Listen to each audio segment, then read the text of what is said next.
Hi friends అందరికీ.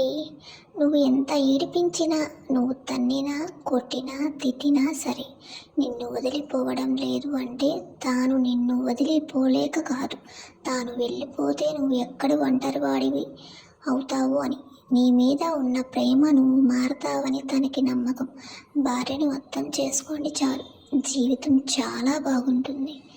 భార్య విలువ భార్యకు ఇచ్చేద్దాం ప్లీజ్. బంధం ఎప్పటికీ భరించలేనంత బరువైనది కాదు, విడిపోయేంత విలువలేనిది కాదు. భరిస్తే బలం అవుతుంది, అర్థం చేసుకోగలిగితే దాని విలువ పెరుగుతుంది. Please please subscribe my channel. Please respect when.